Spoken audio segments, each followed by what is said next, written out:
आज से बहुत साल पहले मैथ्स के बोर्ड एग्जाम में मैंने भी 99 मार्क्स हासिल किया था। हेलो बच्चा लोग, कैसे हो?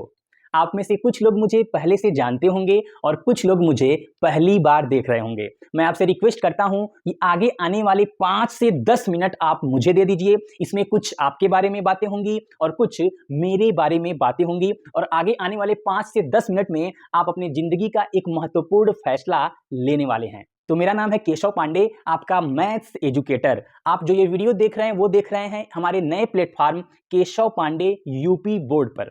तो सबसे पहले ये बात कर लेते हैं कि आखिर ये प्लेटफॉर्म मैंने क्यों बनाया है और इस प्लेटफॉर्म पर आपको क्या कुछ देखने को मिलने वाला है। तो ये प्लेटफॉर्म मैंने स्पेशली बनाया है यूपी बोर्ड के हिंदी मीडियम के स्टूडेंट्स के लिए। चाहे आप क्लास 9th में हो, 10th में हो, 11th में हो या फिर आप 12th में हो, आप हमारे इस नए प्लेटफॉर्म से जुड़ सकते हैं। और इस प्लेटफॉर्म पर आपको 9th से लेकर 12th तक के एनसीईआरटी मैथ्स के कॉन्सेप्ट, एग्जाम्पल्स और प्रश्नावली का हल देखने को मिलने वाला है। और इसके साथ ही साथ अगर आप क्लास 10th में हैं या फिर आप क्लास 12th में हैं तो उसमें आपके बोर्ड एग्जाम में जो भी प्रीवियस ईयर के क्वेश्चंस पूछे गए हैं उसको भी इस चैनल पर आपको सिखाया जाएगा, ताकि आपके बोर्ड एग्जाम की तैयारी बहुत ही अच्छे प्रकार से हो सके।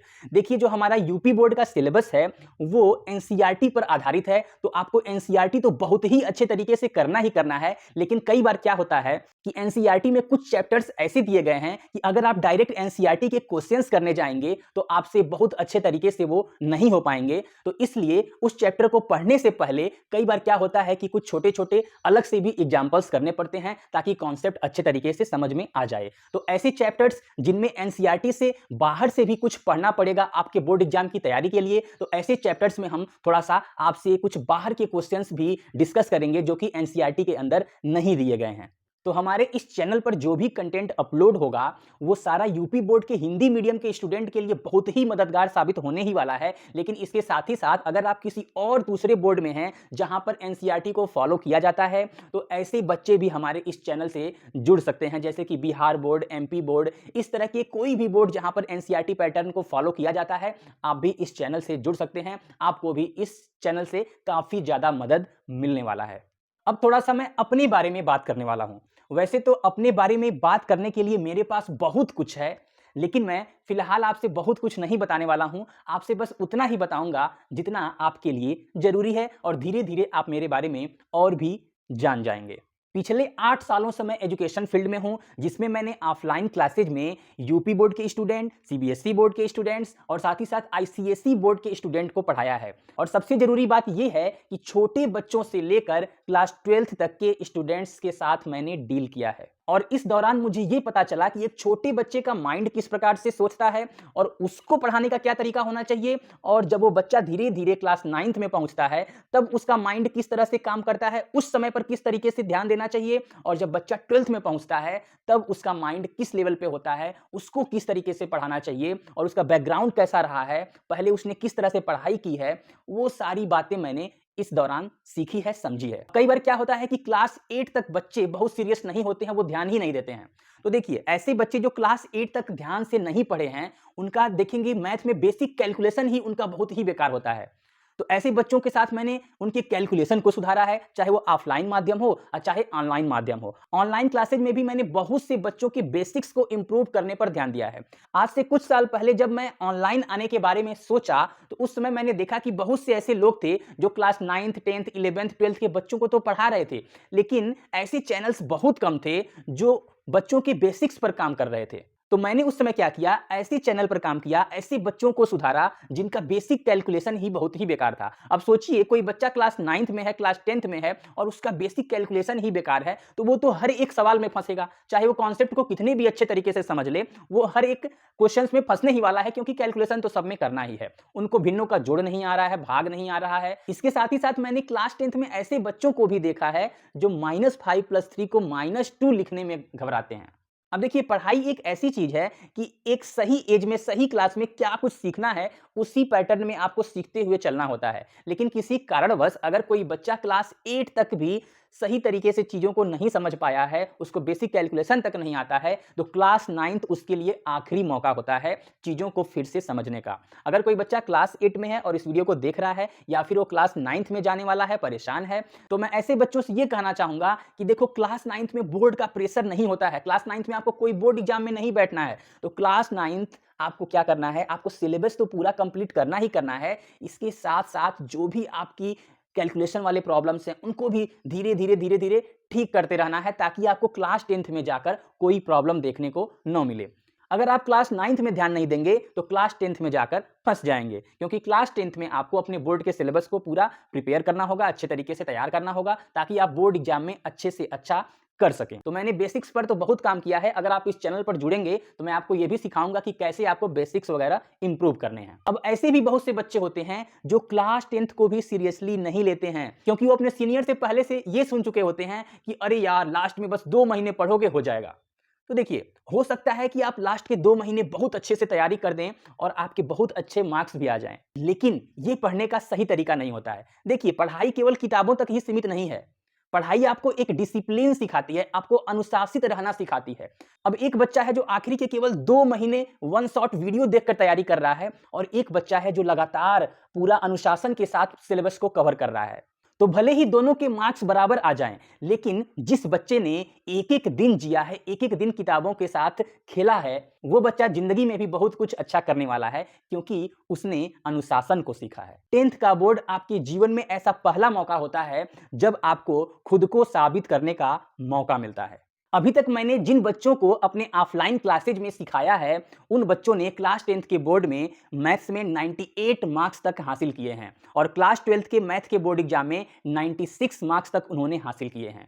तो जिस रोड मैप से उन्होंने हासिल किया है, उसी रोड मैप से बिल्कुल आपको भी चलना है और आपको भी उसी मुकाम को हासिल करना है। आज से बहुत साल पहले क्लास 10th के मैथ्स के बोर्ड एग्जाम में मैंने भी 99 मार्क्स हासिल किया था और इसके साथ ही साथ क्लास 12th के मैथ्स के बोर्ड एग्जाम में 96 मार्क्स हासिल किया था। लेकिन सर इसमें कौन सी बड़ी बात है, मेरी बुआ के लड़के का तो 100 में से 100 मार्क्स आया था और मेरी मामी की लड़की का तो 102 मार्क्स आ गया था।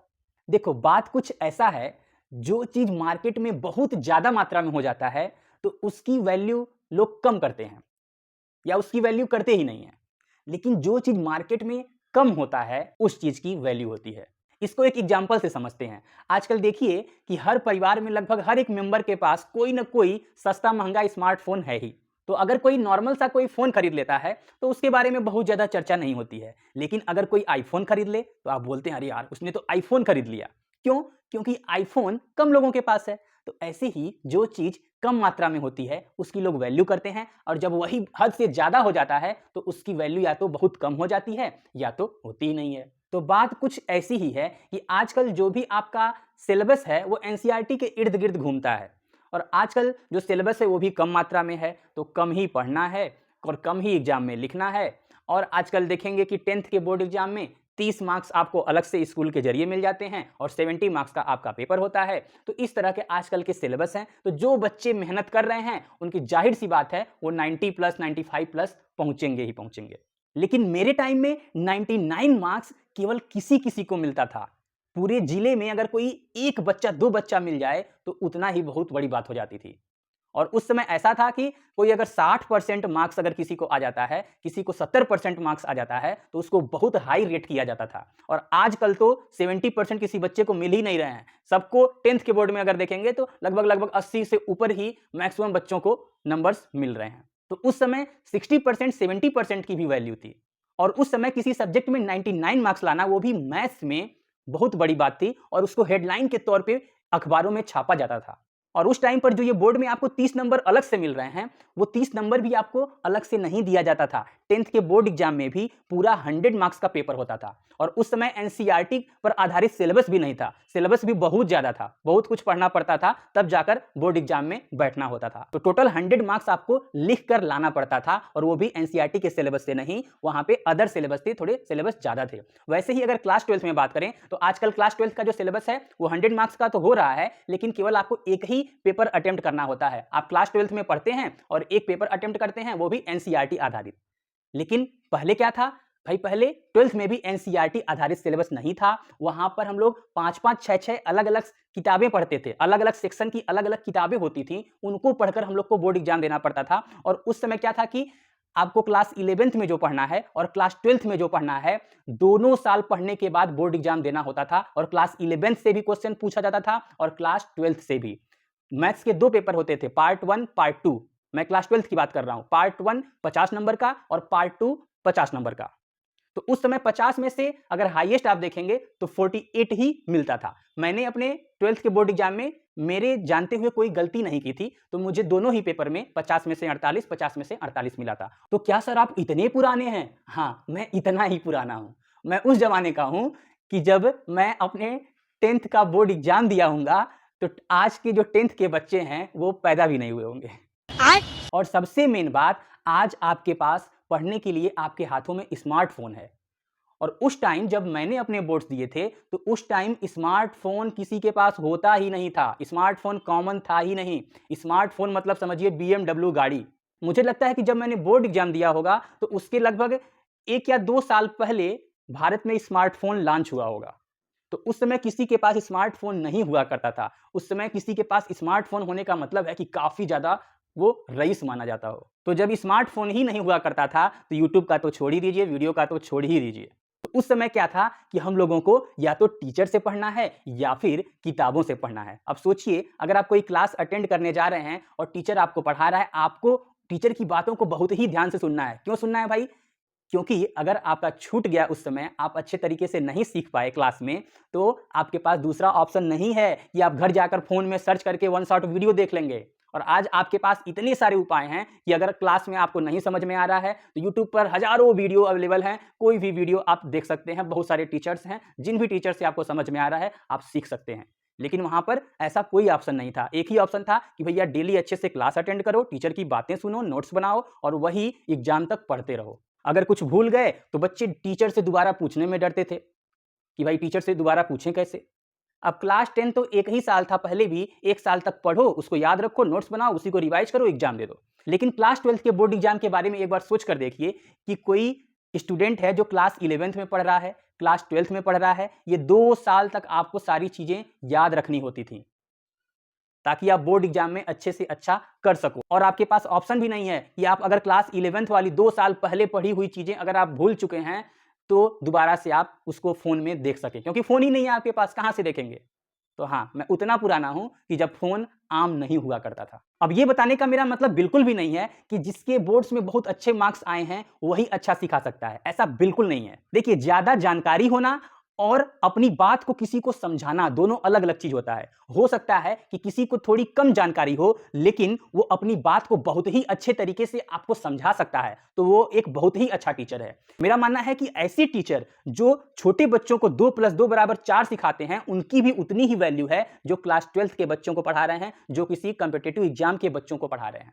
क्योंकि अगर वो बच्चा 2 + 2 4 नहीं सीखेगा तो आप क्लास 12th में उसको क्या ही सिखाएंगे। तो हर एक टीचर की वैल्यू है। तो अच्छा टीचर वो नहीं है जिसके पास बहुत ज्यादा ज्ञान है। अच्छा टीचर वो है जिस ज्ञान की आपको जरूरत है वो ज्ञान उसके पास है और वो आपको उन चीजों को अच्छे से सिखा पा रहा है। ऐसा बिल्कुल नहीं है कि अगर किसी टीचर के बोर्ड्स में 60 मार्क्स आए हैं और वो आपको नहीं सिखा सकता। वो 60 मार्क्स वाला भी अच्छा टीचर हो सकता है 99 मार्क्स वाले के मुकाबले। बहुत से ऐसे स्टूडेंट मैंने देखे हैं जो चीजों को बहुत ही अच्छे तरीके से कैप्चर करते हैं, लेकिन अपने दोस्तों को जब समझाने की बारी आती है तो वो एक्सप्लेन नहीं कर पाते हैं। तो मुझे लगता है कि इस वीडियो से आपको थोड़ी बहुत मेरे बारे में भी जानकारी मिल गई होगी। तो अगर आप एक ऐसे स्टूडेंट हैं जो बहुत ही अच्छे तरीके से पूरे कॉन्सेप्ट को समझते हुए अपने बोर्ड एग्जाम की तैयारी करना चाहते हैं तो इस चैनल को सब्सक्राइब करके जुड़ जाइए और इस वीडियो को अपने दोस्तों के साथ भी शेयर जरूर करिएगा।